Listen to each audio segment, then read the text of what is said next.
નમસ્કાર, હું છું પ્રિયા અને તમે જોઈ રહ્યા છો જનતા કી જાણકારી ન્યૂઝ। નજર કરીએ આજના સમાચાર ઉપર। લખતરના કડુ ગામે રાષ્ટ્રીય પક્ષી મોરને વીજ શોક લાગતા મોરનો જીવ બચાવતા જીવદયા પ્રેમીઓ લખતર તાલુકાના કડુ ગામે રાષ્ટ્રીય પક્ષી મોરને પીજીવીસીએલ વિભાગના વીજ વાયર સાથે શોર્ટ લાગતા મોર ઘાયલ થવાનો બનાવ સામે આવ્યો છે।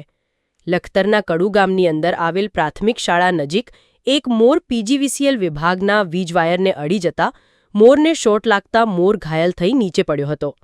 જે બનાવ અંગેની જાણ કડુ ગામના નાગરિકોને થતા ગામના જીવદયા પ્રેમીઓ એકઠા થઈ ગયા હતા અને ઘાયલ મોરનું રેસ્ક્યુ કરીને ગામમાં નવી બની રહેલ શાળાના એક રૂમમાં સુરક્ષિત રીતે રાખવામાં આવ્યો હતો અને પ્રાથમિક સારવાર આપવામાં આવી હતી। બાદમાં ગામના જીવદયા પ્રેમીઓ દ્વારા લખતર ફોરેસ્ટ વિભાગને ઘટનાની જાણ કરવામાં આવી હતી। જે ઘટનાને પગલે લખતર આરએફઓ બીઆર મકવાણાની સૂચનાથી લખતર ફોરેસ્ટના વીએમ રાણા, વજુભાઈ, ભીમાભાઈ સહિતનો ફોરેસ્ટનો સ્ટાફ તાત્કાલિક કડુ ગામે પહોંચ્યો હતો અને ઘાયલ મોરનો કબજો મેળવી લખતર ફોરેસ્ટ ઓફિસ ખાતે લઈ જવામાં આવ્યો હતો। રિપોર્ટ જયેન્દ્રસિંહ ઝાલા।